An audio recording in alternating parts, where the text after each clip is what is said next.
They never saw it coming. The radar screens were clean, so clean that one operator tapped the glass twice, convinced the display had frozen. But the problem wasn't with the radar. The problem was that something was out there, moving fast, cutting to the sky like a blade through silk, and their instruments had no language to describe it. No blip, no shadow, no echo, just emptiness. Moments later, a single line of radio chatter crackled through their encrypted comms, not from their own forces, from a forward observer who had no idea what he'd just witnessed. Something just passed overhead. The soldier stammered. I didn't hear it, didn't see it. Just wind, like pressure, like... He never finished. The transmission cut. Far above him, unseen, unheard, unknown, the F-22 Raptor tilted one wing, slicing through thin air at 40,000 feet. Inside the cockpit, the pilot didn't smile. Raptor pilots don't smile in moments like this. They simply acknowledge that everything the aircraft was built for, everything its engineers designed, everything the early test pilots risked their lives proving was now real. This was the first real war for the Raptor, and there would be no warning, no radar signature, no equal in the sky. It wasn't supposed to happen like this. Officially, the F-22 was still Strategic Air Dominance Insurance, a sleek titanium guardian meant to scare near-peer adversaries and defend airspace, not dive headfirst into an active war zone where the threat didn't behave the way textbooks said it should. The Pentagon had been cautious for years, almost paranoid about exposing the aircraft.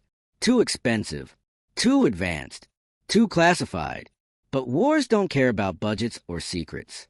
They don't wait for perfect circumstances. They erupt, twist, escalate, and demand choices faster than any doctrine can keep up with. And tonight, in a region where air defenses were a patchwork of old Soviet batteries, black market upgrades, and unpredictable operators, something had gone very wrong. Enemy aircraft had launched. Not one, not two, a formation. The kind that didn't fly unless someone, somewhere, wanted to send a message. The Raptor wasn't supposed to be here yet. Not officially, not publicly. But when the first reports came in, hostile jets vectoring toward a coalition strike package, the call was made in less than 10 seconds. Send the F-22.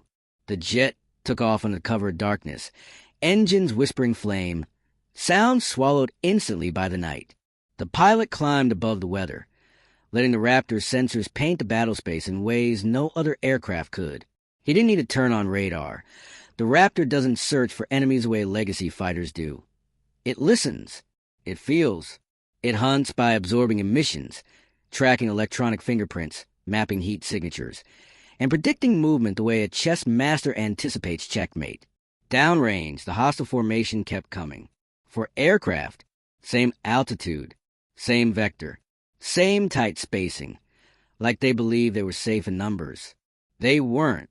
The Raptor closed distance without ever appearing on their radar screens. One moment the sky behind them was empty. The next moment, death was already in motion. Inside the cockpit, the pilot's breathing stayed even. He wasn't nervous. He wasn't excited. He was something far more dangerous. Calm. Raptor pilots talk about this moment. The moment you realize the enemy doesn't even know they're in a fight. It's a kind of power no other aircraft gives. Not speed, not maneuverability, not missiles. It's information. He could see them. They couldn't see him. He marked the first two jets. Seamless. Automatic. The fire control system offered solutions before he even asked. The missiles armed. The Raptor angled slightly, finding the geometry that would give him the cleanest escape vector. Every movement of the aircraft felt like tightening a bowstring. Then came the tone. A single, soft confirmation. The quiet sound that means a kill is one trigger pull away. The pilot didn't fire immediately. He waited. Patience is what separates a hunter from a brawler. The formation tightened, unaware that they were moving into a more fatal alignment. The lead jet rolled slightly, correcting course. The wingmen matched. Perfect. The Raptor fired. Two AMRAAMs detached silently. No flash, no roar, just a clean separation and sudden acceleration as the missiles disappeared into the night. The pilot watched nothing. He didn't need to. He knew. Seconds later, far ahead, two blossoms of light erupted behind thin clouds. Violent. Final. The formation scattered in panic. Radios lit up with frantic voices. But they weren't reporting contact. They were reporting something worse. Nothing. No radar picture. No threat vector. No explanation. Their wingmen were simply gone. The remaining aircraft pulling hard turns, searching for an enemy they couldn't see. Their old airframes groaned, wings flexing, engines choking on a thin air at high altitude. One jet fired a flare bundle, terrified that something heat-seeking was on their tail. Another executed a defensive brake, so sharp it nearly stalled the aircraft. The Raptor stayed above them, untouched by the chaos below. He descended only when he chose to, quiet as a falling feather and 10,000 times more lethal. The two surviving fighters tried to regroup, circling each other, desperate to find orientation. Their radar swept useless arcs through empty space. Their warning receivers remained silent. Then they felt it. A shift in the air behind them, a ripple of pressure as something massive displaced wind at supersonic closure. The Raptor was right above them. The pilot locked the third jet. Fired. Another invisible kill. The final enemy jet dove low, fleeing toward friendly airspace in a last-ditch attempt to survive. But the Raptor was designed for these moments. High-speed pursuit, depth of energy, unlimited vertical authority. The chase was over before it began. The last hostile aircraft vanished into a fireball that lit the horizon like sunrise. On the ground, commanders listened in stunned silence as reports trickled in. For enemy aircraft had launched. None returned. No coalition fighters were engaged. No losses. No radar locks. No dogfight. No visual contact. Only one aircraft had been in the sky with them, and it had erased the threat before anyone knew it was there. Back in the cockpit, the pilot exhaled slowly, resetting systems, scanning the battlespace again.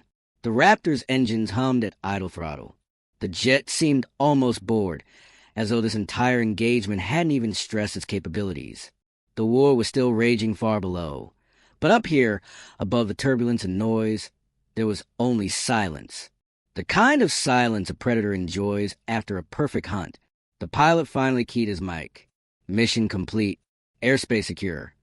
He didn't mention the missiles. He didn't mention the kills. He didn't mention the fact that he never appeared on enemy radar. Not once. He simply turned the jet west, letting the night swallow the Raptor again until it became what it always was. A ghost. A shadow. A weapon the world still wasn't ready to understand. A few hours later, as analysts reviewed the combat logs, one officer leaned over another's shoulder and whispered the question everyone was thinking. Did the Raptor finally see real war tonight? The answer was a quiet, almost reverent nod. And somewhere deep inside a secure hangar, as the F-22 taxied in under minimal lighting, its titanium skin still warm from battle, the truth settled over everyone present. War had changed tonight, because the Raptor had finally entered the fight. And nothing, no radar, no warning, no enemy, would ever be the same again. The base was silent when the Raptor landed. Not quiet, silent. A different kind of stillness. The kind that only appears when everyone knows something historic has just happened, but no one is allowed to talk about it. The maintenance crew approached with small flashlights, moving with the strange reverence of surgeons preparing to touch something divine. They had worked on a jet 1,000 times, but tonight it felt different. Sacred. The pilot shut down the engines and the wine faded, leaving only the ticking of cooling metal. He removed his helmet, wiped the sweat from his brow, and for a long moment he simply sat there, staring at nothing, letting the adrenaline drain from his body. He hadn't shaken during the mission. He hadn't even felt fear. But the first thing every Raptor pilot learns is that the fear always catches up later, when the cockpit is quiet and the danger is past. Not fear of death. Fear of what could have gone wrong. Fear of what almost happened. He stepped down the ladder and the crew chief approached, eyes scanning the aircraft skin as if expecting to find bullet holes or shrapnel scarring. There were none. The Raptor looked untouched, as if it had returned from a training flight, not destroyed for aircraft that never even saw it. "You good, sir?" the chief whispered, like speaking too loudly might offend the jet. The pilot nodded once. Yeah, she flew perfect. He didn't say anything else. He didn't need to. Inside the operations building, intelligence officers hovered over screens filled with data from surveillance aircraft, ground intercept stations, and classified telemetry that normally required a dozen analysts to interpret. But tonight, the picture was so clear it was almost eerie. 4 enemy jets, 4 abrupt losses of signal, no preceding radar warning, no airborne conflict chatter, no countermaneuvers that made sense, just sudden, catastrophic disappearance. The kind of signature that only one aircraft in the world could produce. The room felt heavy, not from fear, from realization, because what had happened wasn't just a tactical victory. It was strategic revelation. The kind of revelation that makes adversaries rewrite entire doctrines and makes allies stare at each other in awe. A colonel finally broke the quiet. We can't let this leak. Another officer replied, It won't leak. Who would believe it? They couldn't even see what hit them. But someone else in the room knew better. Information always leaks eventually. And when it does, the world changes. Far across the border, the enemy was already scrambling. Their command center was chaos. Officers shouting. Radar operators insisting their screens had malfunctioned. Technicians tearing apart consoles looking for faults that didn't exist. Pilots who survived other wars, older men seasoned by decades of conflict, swore that what happened in the sky wasn't natural. They said the air felt wrong. They said the darkness moved in ways they couldn't understand. Their general slammed his fist on the table. You're telling me 4 jets evaporated? You're telling me no one saw anything? The operators stared at him, silent. And the Americans? He demanded. What did they launch? Again, silence. There was only one conclusion, whispered by a terrified junior officer who had studied American aircraft more than his superiors liked. Sir, it may have been the Raptor. The general froze. The name alone carried weight. Intelligence agencies had spent years trying to understand the F-22, its capabilities, its weaknesses, its vulnerabilities. But each answer only raised more questions. It was a fighter that the U.S. refused to export, refused to demonstrate fully, refused to expose in real combat. A fighter that existed in legend as much as in reality.